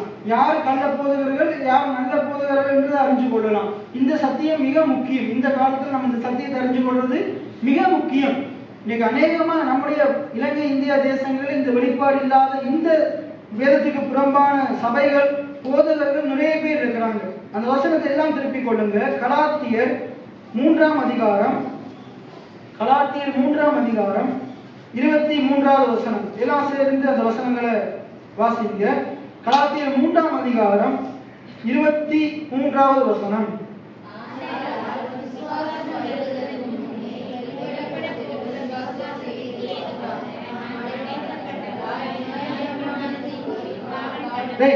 நியாய பிரமாணத்திற்கு காவல் பண்ணப்பட்டிருந்தோம். இப்ப நான் ஒரு சில கேள்வி கேட்க போறேன். நியாய பிரமாணத்தை ஆண்டவர் யாருக்காக கொடுத்தார்? யாருக்காக கொடுத்தார்? இஸ்ரவேல் ஜனங்களுக்காக. யாருக்காக கொடுத்தாரு? இஸ்ரவேல் ஜனங்களுக்காக. ஆண்டவர் தான் கொடுத்தார். யார் மூலமா கொடுத்தாரு? மோசே மூலமா கொடுத்தார். கிருபையும் சத்தியத்தையும் ஆண்டவர் யாருக்காக கொடுத்தாரு? நம்மளுக்காக, எங்களுக்காக. யார் மூலமா கொடுத்தாரு? இயேசு கிறிஸ்து மூலமாக. எத்தனை பேர் ஆமீன் சொல்றீங்க? இயேசு கிறிஸ்து மூலமாக கொடுத்தார். எத்தனை பேர் ஆமீன் சொல்றீங்க? கிருபையும் சத்தியமும் இயேசு கிறிஸ்து மூலமா என்றான் என்று ஆண்டவர் சொல்றாரு. அப்ப நியாயப்பிரமாணம் தேவன் தான் கொடுத்தாரு. யாருக்கு கொடுத்தாரு? கீழ்ப்படியாத, ஆண்டுடைய வார்த்தையை விசுவாசிக்காத, ஆண்டுடைய வார்த்தையை விசுவாசிக்காம என உலகத்தின் தெய்வங்களுக்கு பின்னுக்கு போன, விக்கிரகங்களை வழிபடுகிற, பாவம் செய்கிற, என ஆண்டவர் எவ்வளவு அற்புதங்கள், அடையாளங்கள், நன்மைகள் செய்தாலும் வணங்கா கழுத்துள்ளவர்களா இருக்கிற யாருக்கு கொடுத்தாரு? இஸ்ரவேல் ஜனங்களுக்கு. யாருக்கு கொடுக்கல? யாருக்கு கொடுக்கல? விசுவாசிக்கிறார்களுக்கு கொடுக்கல. அப்ப இப்ப வாசிங்க 23ஆம் அதிகாரத்தை திருப்பி வாசிங்க. 23ஆம் வசனத்துல திருப்பி வாசிங்க. விசுவாசம் வருவதற்கு முன்னே வெளிப்பட போகிற விசுவாசத்துக்கு ஏதுவாக நாம் அழைக்கப்பட்டவர்களாய் நியாயப்பிரமாணத்தின் கீழ் காவல் பண்ணப்பட்டோம். அப்ப விசுவாசம் இடையில வந்ததல்ல. விசுவாசம் இடையில வந்ததல்ல. ஆபிரகாம் எப்படி வாழ்ந்தான்? ஆபிரகாம் இடத்துல வாழ்ந்தான்? நியாயப்பிரமாணத்துக்கு கீழே வாழ்ந்தான். நியாயப்பிரமாணம் எப்ப கொடுக்கப்படுது? மோசேய காலத்துல. எப்ப கொடுக்கப்படுது? மோசேய காலத்துல. என்ன, மோசேய காலத்துல கொடுக்கப்படுது. மோசேய காலத்துக்கு முன்னுக்கே வாழ்ந்தவன் தான் யாரு? ஆபிரகாம். ஆபிரகாம் நியாயப்பிரமாணத்திலே வாழ்ந்தான். ஆபிரகாமுக்கு ஆண்டு கொடுத்திருந்தாரா? என்னது, என்னை என்று வேறு தேவர்கள் உனக்கு உண்டாயிருக்க, அப்படி ஆண்டு கட்டளையை கொடுத்திருந்தாரா? கொடுக்கல. யாவொரு சுரூபத்தையாலும் விக்கிரகத்தையாலும் நீ உண்டாக்கவோ அவைகளை நமஸ்கரிக்கவோ வேண்டாம் கொடுத்திருந்தாரா? ஓய்வு நாளை பரிசுத்தமாய் ஆசரிக்க நினைப்பாயாக கொடுத்திருந்தாரா? கொடுக்கல. தகப்பனையும் தாயையும் கனம் பண்ணுவாயாக கொடுத்திருந்தாரா? கொடுக்கல. களவு செய்யாதிருப்பாயாக, கொலை செய்யாதிருப்பாயாக, விபச்சாரம் செய்யாதிருப்பாயாக, பிறனுடைய இச்சையாதிருப்பாயாக கொடுத்திருந்தாரா? கொடுக்கல. ஆபிரகாம் இதெல்லாம் செஞ்சானா? செய்தான். ஆண்டவர் அவனோட பேசும் வரைக்கும் இதெல்லாம் செய்யலாம். அவன் விக்கிரகங்களை செய்கிறவனா இருந்தான். ஆபிரகாமும் தேரா, அவன் அப்போ தேராவோட வேலையே என்னது, தொழிலே என்னது, சிலைகளை செய்கிறது. சிலைகளை வணங்குறதே பாவம் என்றா, வணங்கத்தக்க சிலைகளை செய்கிறது அதுவும் பாவம் தானே. ஆனா அது பாவம் அவனுக்கு தெரியாது. ஏன் தெரியாது? இது பாவம் தான் சொல்றதுக்கு நியாயப்பிரமாணம் இல்ல. இது பாவம் தான் சொல்லி உணர்த்துகிற ஒரு மனுஷன் இல்ல. ஆனா தேவன் வர்றார். இப்ப தேவன் வந்து ஆபிரகாமே, நம்ம நாங்கள் செய்யற வேலையை பாருங்க. இப்ப இதுல நம்ம அறிஞ்சு கொள்ளலாம் இன்னைக்கு எப்படி ஊழியங்கள் தவறான முறையில நடக்குதுன்னு. ஆண்டவர் முதலாவது வந்து என்ன சொல்லியிருக்கோம்? இன்னைக்கு நம்ம சில ஊழியக்காரங்க சொல்றபடி ஆண்டவர் ஆபிரகாமுக்கு வந்து என்ன சொல்லியிருக்கோம்? ஆபிரகாமே, உன்னுடைய பாவத்தை விட்டு மனம் திரும்பு. என்ன சொல்லியிருக்கணும்? உன்னுடைய பாவத்தை விட்டு மனம் திரும்பு. இந்த விக்கிரக தோப்பெல்லாம் உடைச்சு போடு, வெறிச்சிடு, எல்லாத்தையும் கொண்டு போய் குப்பையில போடு, முதலாவது அதை போடு அப்படின்னு சொல்லியிருக்கோம். ஆனா அப்படின்னு ஒன்றுமே நீங்க ஆதியாகமம் 12 வாசிங்க, அதுக்கு மேலே வாசிங்க. நீ அதை விடு, இதை விடு, அதை தூக்கி ஏறி, இதை தூக்கி ஏறி ஒன்றுமே சொல்லல. நீ மாறணும் அப்படின்னு சொல்லல. நீ மனம் திரும்பணும் அப்படின்னு என்ன சொல்றாரு? என்ன சொல்றாரு? 12ஆம் அதிகாரம் எப்படி துவங்குது? கர்த்தர் ஆபிரகாமுக்கு வாசிங்க 12. கர்த்தர் ஆபிரகாமை நோக்கி, நீ உன் தேசத்தையும் உன் இனத்தையும், பாருங்க, ஆண்டவர் வேற ஒன்றுமே சொல்லல. ஆபிரகாம் சொல்றாரு, உன் தேசத்தையும் உனத்தையும் இனத்தையும் உன் தகப்பனுடைய வீட்டையும் புறப்பட்டு நான் காண்பிக்கும் தேசத்துக்கு. ஒன்றுமே சொல்லல. அவனுக்கு ஆண்டவர் தரிசனமாகி அவனோட பேசுறாரு. ஆண்டுடைய வார்த்தை அவன் என்ன செய்து நடத்துது. இதுவரைக்கும் பாவத்துக்குள்ள நடந்து கொண்டிருந்த அவன் உண்மையாகவே இந்த சொல்லப்பட்ட இந்த அக்கிரமங்கள் எல்லாம் அவனுக்குள்ள இருக்குது. அவனும் பாவியா இருக்கிறான். அவனுடைய வாழ்க்கை பாவத்துக்குள்ள அடிமைப்பட்டு கிடக்குது. அவனுடைய வாழ்க்கையில ஒரு நல்ல காரியமும் இல்லை. ஏன்னா அப்படிப்பட்ட ஒரு வாழ்க்கையில வாழ்ந்து கொண்டிருக்கிறான். ஆண்டவருடைய வார்த்தை அவனுடைய வாழ்க்கையில வந்த உடனே அந்த வார்த்தை என்ன செய்யுது? அவனை சரியான பாதையில நடத்துது.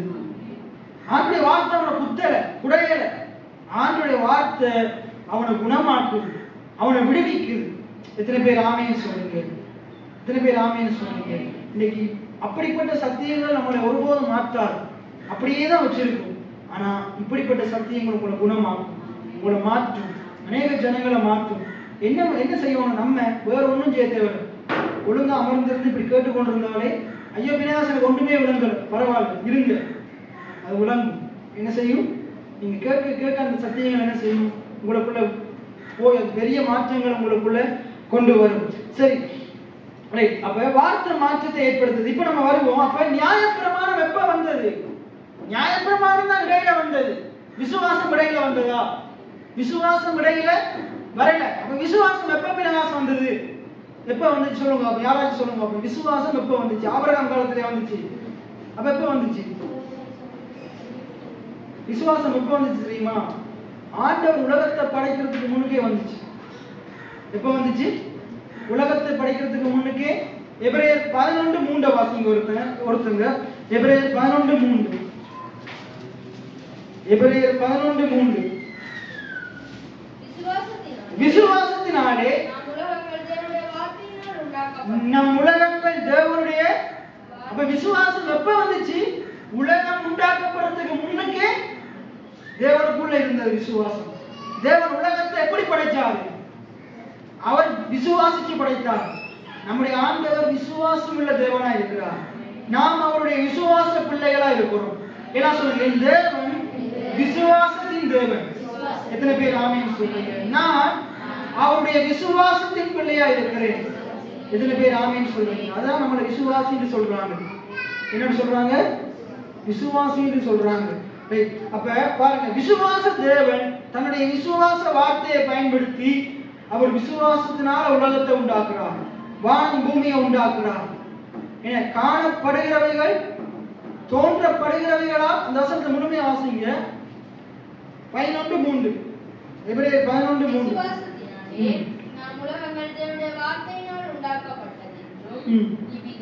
இவ்விதமாய் காணப்படுகிறவைகள், அதாவது தேவனால் உண்டாக்கப்பட்ட வானம், பூமி, ஆகாய விரிவு, மலைகள், சமுத்திரங்கள், ஏதேன் தோட்டம், அங்க இருக்கிற மரம், செடி, கொடி, புல், பூண்டு, மனிதன், மிருகங்கள், கால்நடைகள், ஊர்வன, பரப்பன, இது எல்லாமே, இந்த எல்லாம் காணப்படுற காரியங்களும் எப்படி உண்டாக்கப்பட்டதா? காணப்படுகிறவைகள் தோன்றப்படுகிறவைகளால் உண்டாகவில்லை என்றும், அதாவது காணப்படுகிறவைகளால், இன்றைக்கு நம்ம காண்றது கண்ணுக்கு தெரிகிற காரியத்தால் உண்டாக்கப்படலை. அதாவது இன்றைக்கு இங்க இருக்கிற மரச்செடி கொடியெல்லாம் ஒரு மரத்தால் உண்டாக்கப்படலை, ஒரு கல்லால மண்ணால உண்டாக்கப்படலை. விளங்குதா? இங்க இருக்கிற இன்னொரு காரியத்தால் உண்டாக்கப்படலை. இது எல்லாமே காணப்படாத, கண்களுக்கு புலப்படாத தேவனாலும் அவருடைய திவ்ய வார்த்தையினாலும் உண்டாக்கப்பட்டது. எத்தனை பேர் ஆமீன் சொல்றீங்க? ஆண்டுடைய வார்த்தை சொல்றது, நம்முடைய ஆண்டவர் காணக்கூடாதவராய் இருக்கிறார், ஒருவரும் கண்டிராதவரும் காண கூடாதவருமா இருக்கிறார். ஆண்டவர் அதே ஆண்டவர் தோமாக்கு சொல்றாரு, நீ என்னை, இயேசு சொல்றார், நீ என்னை கண்டதனால் விசுவாசித்தாய், காணாதிருந்தும் விசுவாசிக்கிறவர்கள் எத்தனை பேர் ஆமீன் சொல்றீங்க? காணாதிருந்தும் விசுவாசிக்கிறவர்கள் பாக்கியவான்கள்.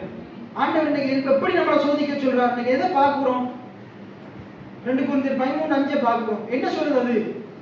கிறிஸ்துவானவர் உங்களுக்குள்ள இருக்கிறார், இயேசு கிறிஸ்து உங்களுக்குள் இருக்கிறார் என்று அறியீர்களா? அவர் எங்க இருக்கிறாரு? உங்களுக்குள்ள இருக்கிறார். இயேசுதான் என்னது? வார்த்தை. என்ன சொல்லுங்க? இயேசுதான் வார்த்தை. ஜோவான் 1 ஜோவான் 1 சொல்லுது, ஜோவான் 1 சொல்லுது. ஜோவான் 1 என்ன சொல்லுது? ஆதியிலே வார்த்தை இருந்தது. ஆதியில என்ன இருந்துச்சா? வார்த்தை இருந்துச்சா. யார வார்த்தை? இயேசு கிறிஸ்து. இப்ப அந்த வார்த்தை தான் எல்லாத்தையும் உண்டாக்கிச்சு. எத்தனை பேர் ஆமீன் சொல்றீங்க? இப்ப வார்த்தை உண்டாக்கணுமா இருந்தா வார்த்தைக்குள்ள என்ன இருக்கணும்? விசுவாசம் இருக்கணும். விசுவாசம் இருக்கணும்.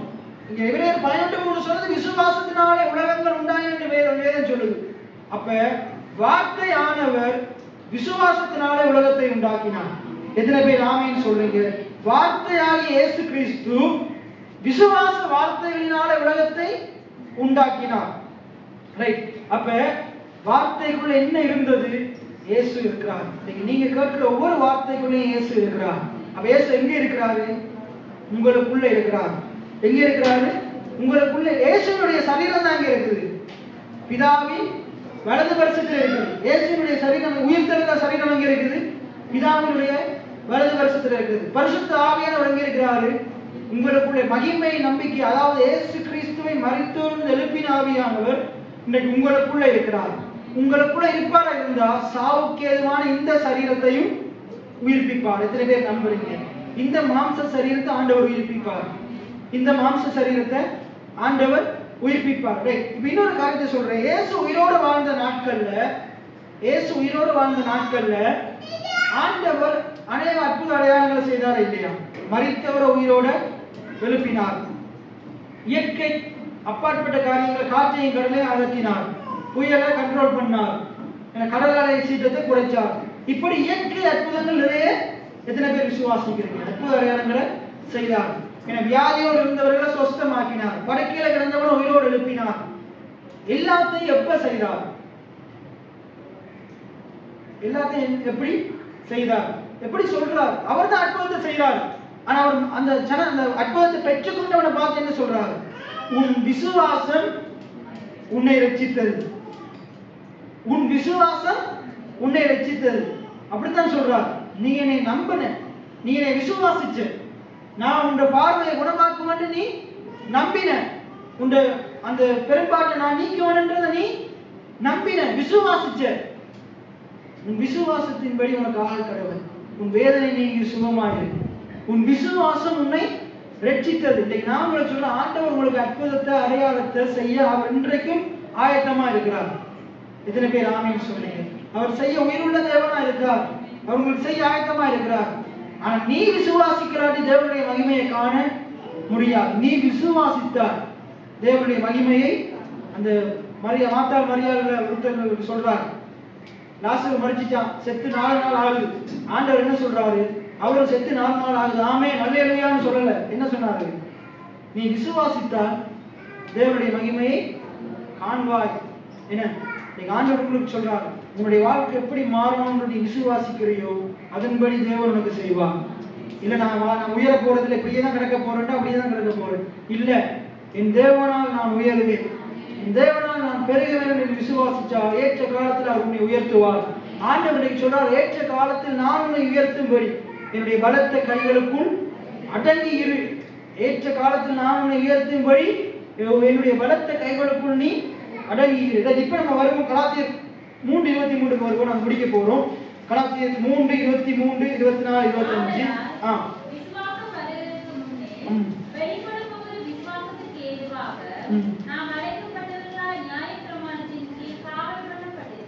நியாயப்பிரமாணத்தின் கீழ் காவல் பண்ணப்பட்டிருந்தோம். நியாயப்பிரமாணத்தின் கீழ் தேவன் நம்மளை பாதுகாப்பா வச்சிருந்தார். ஆபிரகாம் காலத்துல நியாயப்பிரமாணம் ஒன்று இல்லை. ஆபிரகாம் எப்படி வாழ்ந்தான்? ஆண்டவருடைய வார்த்தையை கேட்டு அந்த ஆண்டவர் மேலையும், வார்த்தையை கொடுத்த ஆண்டவர் மேலையும், அவருடைய வார்த்தையின் மேலையும் உள்ள விசுவாசத்தினால வாழ்ந்தான். விசுவாசத்தினால வாழ்ந்தான். எப்படி வாழல? நியாயப்பிரமாண சட்டத்திட்டங்கள் மூலமா வாழல. சட்டத்திட்டங்கள் அவனுக்கு இல்லை. அவன் எப்படி வாழ்ந்தான்? சுதந்திரமா சுயாதீனமா வாழ்ந்தான். ஆனா தேவன் சொன்ன வார்த்தையின்படி வாழ்ந்தான். தேவனோடு இருக்கிறார்ன்ற உணர்வோடு வாழ்ந்தான். என்ன எந்த காரியத்தை பார்த்தும் பயந்து வாழல. இன்னைக்கு இப்ப நான் இதுல என்ன செய்யறேன்? போன் பயன்படுத்தக்கூடாது என்று சொல்லி ஒரு நோட்டீஸ் போர்டை போடுறேன். இப்ப நீங்க என்ன செய்றீங்க? பயம் இல்லாம போனை நிறைய பேர் வச்சு பின்னால பயன்படுத்தி கொண்டு இருக்கிறீங்க. இப்ப பாஸ்டரோ நானோ பார்த்தாதான் உங்களுக்கு என்ன வரும்? ஒரு டென்ஷன், பயம். ஏதாச்சும் சொல்லிடுவாங்களோ, ஆக்களுக்கு உங்களுக்கு ஏதாச்சும் சொல்லிடுவாங்களோ பயம் வரும். இப்ப நோட்டீஸ் போர்டு இதுல போட்டுட்டா நான் மட்டும் சொல்ல மாட்டேன், இங்க இருக்கிற எல்லாரும் போன் பயன்படுத்துறதை பார்த்தா இது ஒரு மாதிரி சில பேர் சொன்னாலும் அவன் நம்மளை மாறி பேசுவான்னு சொல்லிட்டு முறைச்சு பார்த்துட்டு அங்கால போய் தனியாக பேசிட்டு இருப்பாங்க. ஏதோ ஒரு ரீதியில பயம் இருக்குமா இல்லையா? இப்ப நோட்டீஸ் போர்டு போடலாட்டி நானும் பாஸ்டரை பார்த்தா ஏசுவாருன்னு தான் அந்த பயம் இருக்கும். இப்ப அந்த நோட்டீஸ் போர்டை பார்க்கறதாலேயே இப்ப எல்லாருக்கும் தெரியும் இந்த சர்ச்சு கூட என்ன பயன்படுத்தக்கூடாது, போன் பயன்படுத்தக்கூடாது சட்டமே போட்டிருக்குது. அப்படின்னா அந்த சட்டத்தின் நிமித்தம் என்ன வரும்? பயம் வரும். சட்டத்திட்டம் தீமை அல்ல, நல்லது. நியாயப்பிரமாணம் தீமை அல்ல. பைபிள் சொல்லுது நியாயப்பிரமாணம் பரிசுத்தமானது. நியாயப்பிரமாணம் பரிசுத்தமானது. நியாயப்பிரமாணம் நல்லது. எல்லாம் சொல்லுங்க, நியாயப்பிரமாணம் பரிசுத்தமானது, நியாயப்பிரமாணம் நல்லது. ஆனா நம்ம தான் நல்லவங்க இல்லை. ஆண்டவர் இஸ்ரவேல் ஜனங்களுக்கு என்னதை கொடுத்தாரு? நியாயப்பிரமாணத்தை கொடுத்தாரு, கட்டளைகளை கொடுத்தாரு. நமக்கு தெரிஞ்சு 10 கட்டளை. ஆனா அதுக்கு உள்ள நிறைய கட்டளை இருக்குது. கிட்டத்தட்ட 613 கட்டளை. எத்தனை கட்டளை?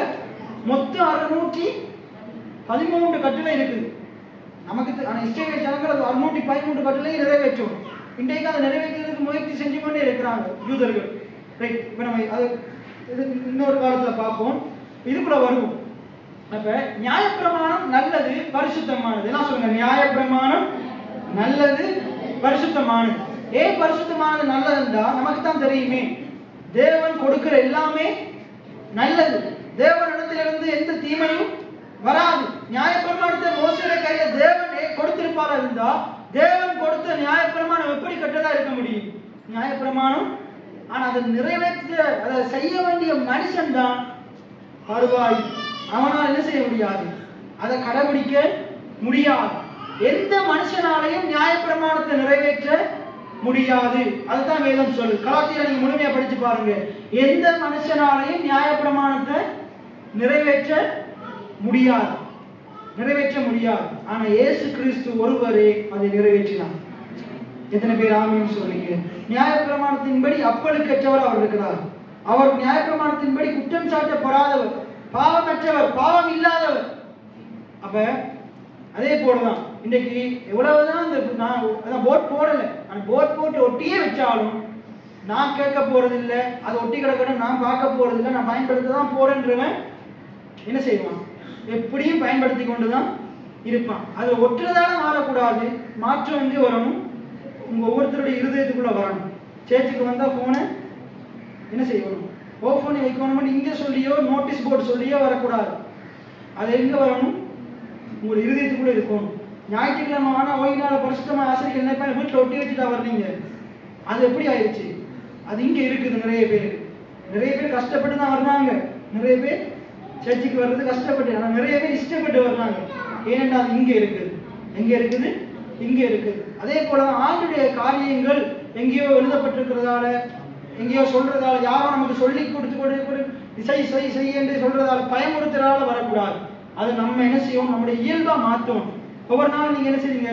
ஒவ்வொரு நாள் காலம் எழுமனோனே பல்லு திட்டணும். எங்கேயாச்சும் எழுதி வச்சுதான் பார்த்து பழுதுட்டுறீங்க. அது எப்படி வாழ்க்கை முறை ஆயிடுச்சு. அதே போல ஒவ்வொரு நாளும் டைம் டேபிள் போட்டு டைம் டேபிளின் படி இயங்கக்கூடாது. டைம் டேபிளின் படி இயங்கக்கூடாது. அப்பயே டைம் டேபிள், அப்பயே ஸ்கூல்ல எல்லாம் டைம் டேபிள் போடுறாங்க. இப்ப கேட்டா நம்ம நாட்கள் திருந்தாத ஜென்மங்கள், நம்ம நாட்கள் திருந்தாத ஜென்மங்கள். அவங்களுக்கு சொல்லணும் ஒவ்வொரு காரியத்தையும் இப்படி செய் எப்படி செய்யுன்னு சொல்லணும். ஆனா பாருங்க, ஸ்கூல்ல படிக்கிற 13 வருஷமும் எதுக்கு கீழ்படுகிறோம்? அந்த டைம் டேபிளுக்கு கீழ்படுகிறோம். வேலை ஆனா நம்ம மணி அடிக்கிறதுக்கு முன்னாடி உள்ள போராடி நமக்கு மணி அடிச்சு விட்டுருவாங்க என்ன அப்படின்ற பயம் இருக்குது. ஏன்னா அந்த டைம் டேபிள் அப்படி சொல்லுது என்ன. ஆனா அது நமக்கு ஒரு எண்ணத்தை கொண்டு வருது, நமக்கு ஒரு கட்டுக்கோப்பை கொண்டு வருது, நம்மள ஒரு கண்ட்ரோல்ல நடத்துது. இல்லாட்டி என்ன செய்வாங்க, நாம தாங்க விரும்பின நேரத்துக்கு ஸ்கூலுக்கு போவாங்க, விரும்பின நேரத்துக்கு வெளியே வருவாங்க. என்ன பெல் அடிக்க முக்கால் மணி நேரத்துக்கு ஒருக்க பாடம் மாறணும். இல்லாட்டி இவங்களுக்கு பிடிச்ச டீச்சரோட சொல்லி கொண்டு இருப்பாங்க. அதனாலதான் முக்கால் மணி நேரத்துக்கு ஒருக்க ஒவ்வொரு பாடங்கள் என்ன அப்ப அப்படி போட்டிருக்கிறாங்க. அதே போல ஸ்கூலுக்கு ஒரு யூனிஃபார்ம் போட்டிருக்கிறாங்க. இல்லாட்டி இவங்க என்ன செய்வாங்க, இங்கால கிழிஞ்சு அங்கால கிழிஞ்சு எல்லா பக்கத்தான கிழிஞ்சு என்ன இங்கால கலர் வச்சது அங்கால அப்படியே ஏதோ ஒரு உடுப்பை போட்டுட்டு போவாங்க என்ன. அதாவது வரைமுறைக்கு அப்பாற்பட்ட ஒரு வாழ்க்கை வாழ்ந்து கொண்டிருப்பாங்க. இவங்களுடைய வாழ்க்கையை கொஞ்சம் கண்ட்ரோல்ல வச்சிருக்கணும். அப்பதான் எதிர்கால இதெல்லாம் அங்க செய்யறாங்கடா, எதிர்காலத்துல இவன் கட்டுக்கோப்பற்ற உலகத்துக்குள்ள போறான் என்ன. இன்னைக்கு கட்டுக்கோப்பான பாடசாலையில படித்துக் கொண்டிருக்கிற இந்த மாணவன் எதிர்காலத்துல எப்படி வாழ போறான்? கட்டுக்கோப்பு இல்லாத உலகத்துக்குள்ள போக போறான். இப்ப படிச்சவன் ஒரு படிச்ச நல்ல ஒரு வேலை ஸ்தலத்துக்கு போனா, சில வேலை ஸ்தலங்களுக்கு போனா அங்கேயும் டைம் டேபிள் போட்டுதான். ஆனா சில வேலை ஸ்தலங்கள்ல என்ன இல்லை, டைம் டேபிள் இல்லை. ஆனா அப்பையும் எப்படி இயங்குவோம்? கட்டுப்பாடோட தான் இயங்குவோம். அதுக்கு நிறைய பேர் சுதந்திரம், நிறைய பேர் பாதியில ஸ்கூலை நிப்பாட்டுறாங்க. இனி எதிர்காலத்துல நம்மளோட சபையில் அப்படி இருக்கக்கூடாது. ஏன் நிப்பாட்டுறாங்க தெரியுமா? சுதந்திரமா வாழணும். ஸ்கூலுக்கு போனா இப்படி உடுப்பு போட இயலாது, ஸ்கூலுக்கு போனா இப்படி முடி வெட்ட இயலாது, ஸ்கூலுக்கு போனா இதை செய்ய இயலாது, அதை செய்ய இயலாது. அதனால என்ன செய்யறாங்க, பாதியில ஸ்கூலை பாதியில விடுறாங்க. ஸ்கூல்ல போனா எனக்கு அவன் அதை சொல்றான் இவன் சொல்றான், அவனுக்கு அவன் 1000 பேர் அட்வைஸ் கேட்டு கொண்டிருக்கும். நிறைய பேருக்கு அட்வைஸ் கேட்கறது பிடிக்காத ஸ்கூலை விட்டு நிப்பாட்டுறாங்க. அப்படி செய்ய கூடாது. அந்த கட்டுக்கோப்புக்குள்ள வளரணும். ஆனா அப்ப அந்த கட்டுக்கோப்புக்குள்ள இருக்கிறவன் தான் வெளியே வந்தா என்ன செய்வான்? அப்படியும் கட்டுக்கோப்பா இல்லாதவங்க நிறைய பேர் இருக்கிறாங்க. ஆனா முக்காவாசி பேர் எப்படி இருப்பாங்க? கட்டுக்கோப்பா இருப்பாங்க. அவங்க செய்யற வேலை ஸ்தலத்துல, அவங்க குடும்ப வாழ்க்கையில எல்லாத்துலயும் எப்படி இருப்பாங்க? கட்டுக்கோப்புக்குள்ள இருப்பாங்க. இப்ப ஸ்கூல் நல்லதா கெட்டதா? நல்லது. நியாயப்பிரமாணம் நல்லதா கெட்டதா? நல்லது. என்ன நியாயப்பிரமாணத்துக்கு உட்பட்டவங்க நியாயப்பிரமாணத்தின்படி நடக்கணும். இன்னைக்கு நீங்க எல்லாம் ஸ்கூல் யூனிஃபார்ம் போட்டா இருக்கிறீங்க. ஏன் நீங்க ஸ்கூலை விட்டு வெளியே வந்துட்டீங்க. ஆனா ஸ்கூல் யூனிஃபார்ம் போட்டு கொண்டிருக்கும் போது, ஸ்கூலுக்குள்ள படிச்சு கொண்டிருக்கும் வரைக்கும் என்ன போட்டோம்? ஸ்கூல் யூனிஃபார்ம் போட்டோம், பெட்ச் குத்துனோம், கை குத்துனோம், என்ன அங்க செய்ய வேண்டிய காரியங்கள் எல்லாம் சரியா செய்தோம். ஆனா அதை விட்டு வெளியே வந்த பிறகு நம்ம அதற்கு உட்பட்டவர்கள் அல்ல. ஆனா இப்ப நமக்கு அந்த காரியங்கள் நினைவுகள் இருக்கா இல்லையா? அதன்படி சில பேர் அதன்படி டைமுக்கு டைம் வேலையை செஞ்சு கொண்டே இருப்பாங்க. சில பேர் அங்கேயும் சொல்லி கேட்டு இருக்க மாட்டாங்க, வெளியே வந்தும் சொல்லி கேட்டு கொண்டு இருக்க மாட்டாங்க. ரைட். இப்ப நம்ம அப்படித்தான். இப்ப நம்முடைய வாழ்க்கை இங்க வருவோம், நம்ம பைபிளுக்கு வருவோம். நியாயப்பிரமாணத்துக்கு கீழே காவல் பண்ணப்பட்டு இருந்தோம். இன்றைக்கு நியாயப்பிரமாணத்துக்கு கீழே இல்ல, இன்றைக்கு நாம் கிருபைக்கு கீழே இருக்கிறோம். ஏன்னா பைபிள் சொல்றது, நீங்கள் நியாயப்பிரமாணத்துக்கு கீழ்பட்டிராமல் கிருபைக்கு கீழ்பட்டு இருக்கிறபடினால் பாவம் உங்களை மேற்கொள்ளாது. எத்தனை பேர் ஆமென்னு சொல்றீங்க? இன்றைக்கு நீங்க நியாயப்பிரமாணம் படி என்ன, ஐயோ ஓய்வு நாள் பரிசுத்தம் ஆசரிக்கிறாட்டி ஆண்டவர் கையோடு பார், அந்த பயத்துல வந்தீங்களா இருந்தா ஒரு நாள் அந்த பயத்துல வந்து அது உங்களுக்கு தைரியம் ஆயிடும். அதுக்கப்புறம் என்ன, அதனால என்ன போயிட்டு மன்னிப்பு கேட்டா எல்லாம் சரியா போயிடுச்சு, என்ன பாவம் மன்னிப்பு சொன்னா அப்படின்ற ஒரு உதாசீனம் வந்துடும். அது எங்கிருந்து வரணும்? ஆற்றுடைய காரியங்கள் எங்கிருந்து வரணும்? இருதயத்திலிருந்து வரணும். நீங்க ஆசையா செய்யணும், இன்னொரு ஆள் உணர்த்தி செய்யக்கூடாது, இன்னொரு ஆள் செய்ய வச்சு செய்யக்கூடாது. சரி, இப்ப நம்ம வாசித்து நம்ம முடிப்போம். தொடர்ந்து அடுத்த நம்ம பார்ப்போம். 23 பாருங்க. ஆதலால் விசுவாசம் வருகிறதுக்கு முன்னே வெளிப்பட போகிற விசுவாசத்துக்கு ஏதுவாக, இன்றைக்கு என்ன வெளிப்பட்டிருக்குது? விசுவாசம் வெளிப்பட்டிருக்குது. அப்ப வெளிப்பட போகிற விசுவாசத்துக்கு ஏதுவாக நாம் அழைக்கப்பட்டவர்களாய் நியாயப்பிரமாணத்தின் கீழ் என்ன செய்யப்பட்டிருந்தோமா? விசுவாசம் வரும் வரைக்கும் நம்ம என்ன செய்யப்பட்டிருந்தோம்? காவல் பண்ணப்பட்டிருந்தோம். நம்மள ஒரு கண்ட்ரோலுக்குள்ள ஆண்டு வச்சிருந்தார். பாவம் விருத்தியாகாம, பாவம் பெருகாம ஆண்டவர் என்ன செய்தாரு, நியாயப்பிரமாணம் என்ற ஒரு காரியத்தை கொண்டு வந்து அந்த நியாயப்பிரமாணத்தை பார்த்து பார்த்து ஜனங்கள் என்ன செய்யணும், தங்களுடைய பாவங்களை கண்ட்ரோல் பண்ணி பாவத்தை விட முடியாது. பாவத்தை எந்த ஒரு மனுஷனாலையும் தன்னுடைய பாவத்தை தன்னால விட ஆண்டுடைய உதவி இல்லாம, பரிசுத்த ஆவியானுடைய உதவி இல்லாம எந்த ஒரு மனுஷனாலையும் பாவத்தை என்ன செய்ய முடியாது, விட முடியாது. ஆண்டவர் விட வைப்பார், ஆண்டவர் தானாக எடுத்து போடுவார்.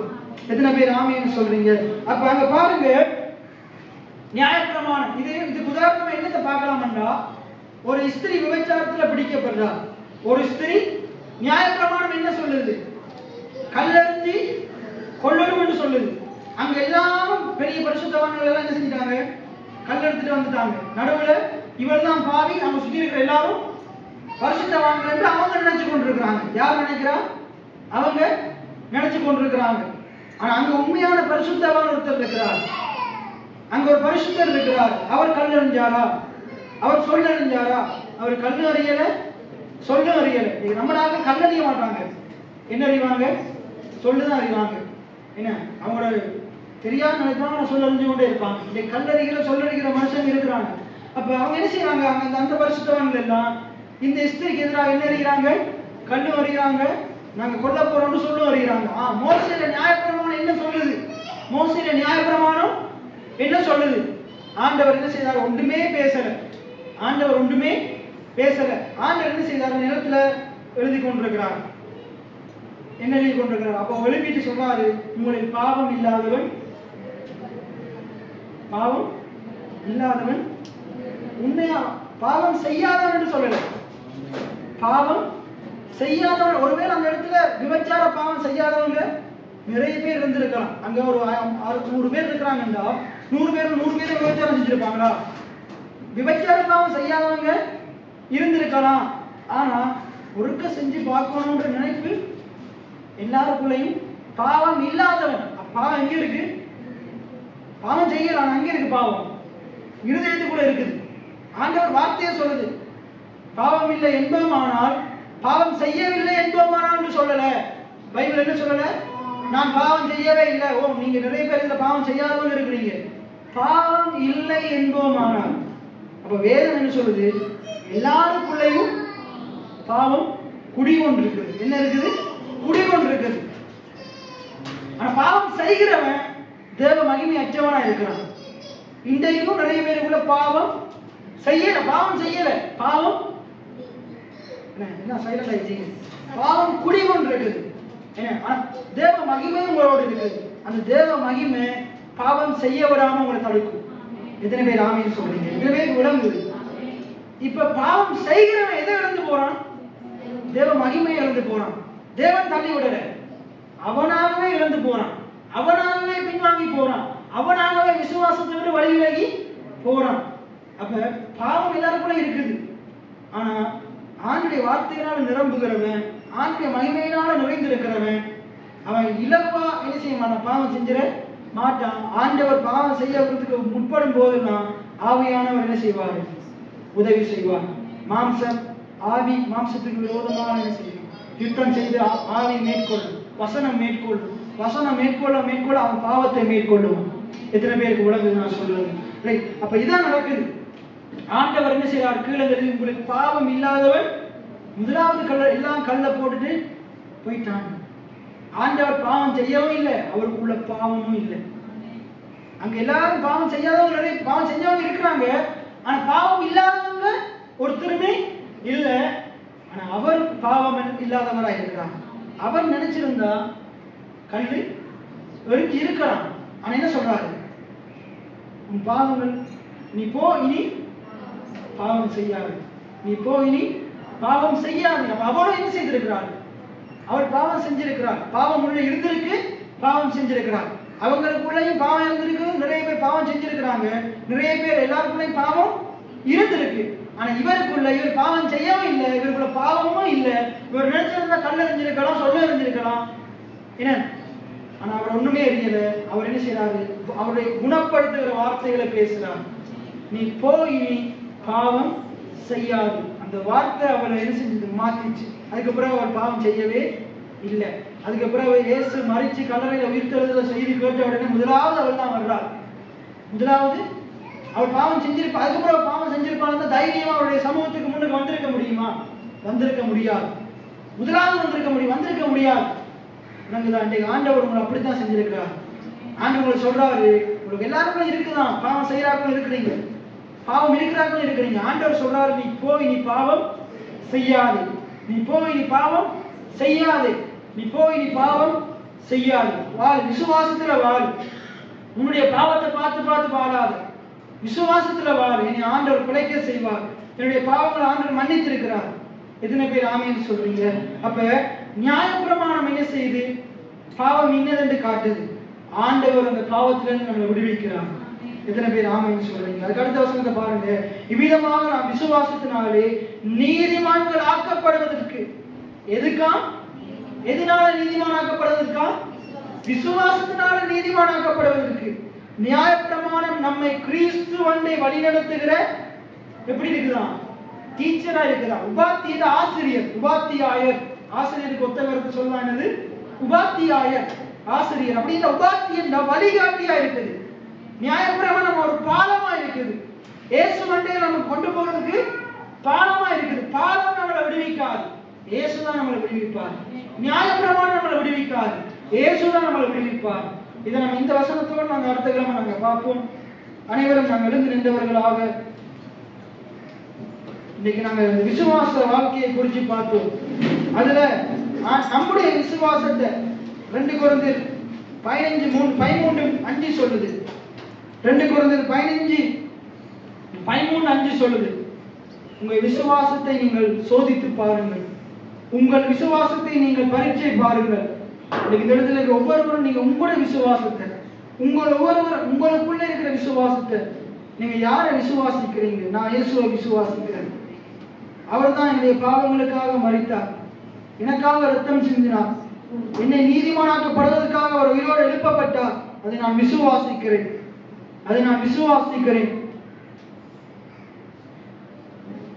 உங்களுக்குள்ள இருக்கிற விசுவாசம், யார் மேலே உங்களுடைய விசுவாசம் இருக்குது?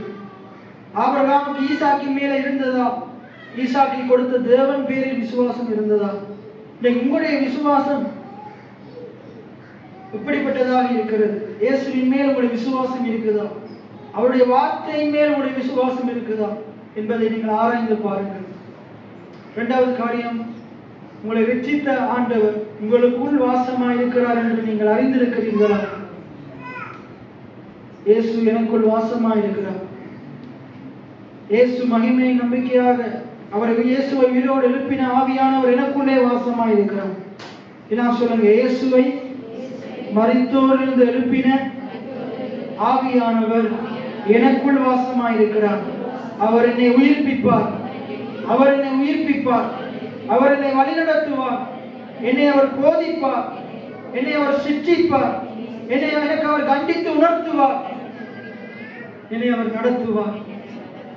போதித்து நடத்துகின்ற துணையாளரே, கண் வைத்து நடத்துகின்ற ஆலோசகரே, போதித்து நடத்துகின்ற துணையாளரே, கண்களை மூடி, கண் வைத்து நடத்துகின்ற ஆலோசகரே, வலப்பக்கம் சாய்ந்தாலும் இடப்பக்கம் சாய்ந்தாலும் வலப்பக்கம்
நன்றியோடு துதிக்கிறோம் சுவாமி.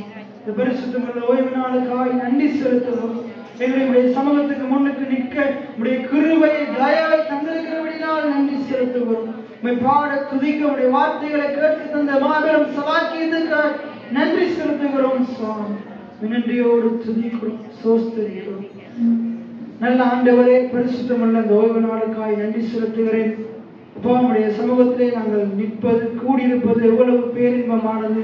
அந்த தயவை நீர் எங்கள் ஒவ்வொருவருக்கும் தந்திருக்கிறபடினால் நன்றி ஆண்டவரே. ஒரு குடும்பமாக, ஒரு திருச்சபை மக்களாக, உம்முடைய விசுவாச பிள்ளைகளாக அப்பா, விசுவாசத்தை குறித்து இன்றைக்கு கற்றுக்கொண்டதிலே ஆண்டவரே நாங்கள் ஆண்டவரை பெருமகிழ்ச்சி அடைகிறோம் சுவாமி. இன்னும் அதிகமாக இந்த சத்தியங்களை கற்றுக்கொள்ள ஆண்டவர் இதற்கு நேரத்தை கொடுக்க ஆண்டவரே நீர் எங்களுக்கு அப்பா நீர் எங்களுக்கு உணர்த்துங்க சுவாமி. அதிகமாக கற்றுக்கொள்ள எங்களுடைய மனக்கண்களை திறந்து கொடுங்க, எங்களுடைய மந்தமான செவிகளை திறந்து கொடுப்பீராக சுவாமி. ஆண்டவரை நியாயப்பிரமாணத்துக்கு கீழே காவல் பண்ணப்பட்டிருந்த எங்களை விசுவாசத்துக்குள்ளே கொண்டு வந்தபடினால் நன்றி செலுத்துகிறோம். அந்த விசுவாசத்தினாலே நாங்கள் இந்த உலகத்திலே வாழ்வடைய, பிழைக்க, எல்லா குறைவுகளையும் மேற்கொள்ள, எல்லா பலவீனங்களிலிருந்து விடுதலை பெற ஆண்டவரே எங்களுக்கு தேவையான ரட்சிப்பை உம்முடைய வசனத்திலிருந்து, அதன் மேலே உள்ள விசுவாசத்திலிருந்து, உண்மையிலே உள்ள விசுவாசத்தின் மூலமாக அதை நாங்கள் சுதந்திரித்துக் கொள்ளுகிறவர்களாக என்னையும் எங்கள் திருச்சபை மக்களையும் மாற்ற வேண்டும்படியாக ஜெபிக்கிறேன்.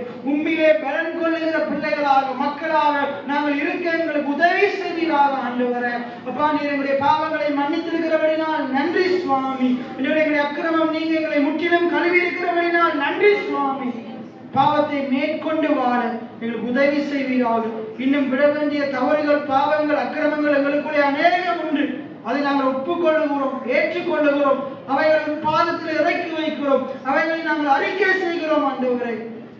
அப்ப அறிக்கை செய்து விட்டு விடுகிறவன் தேவனிடத்தில் இரக்கத்தை பெறுவான் என்று எழுதப்பட்டிருக்கிறது. உங்களுடைய இரக்கத்தை நாங்கள் வாஞ்சிக்கிறோம் சுவாமி. பாவத்தை மேற்கொண்டு இனி பாவம் செய்யாமல் வாழ ஆண்டவரே நீர் எங்களுக்கு உதவி செய்வீராக.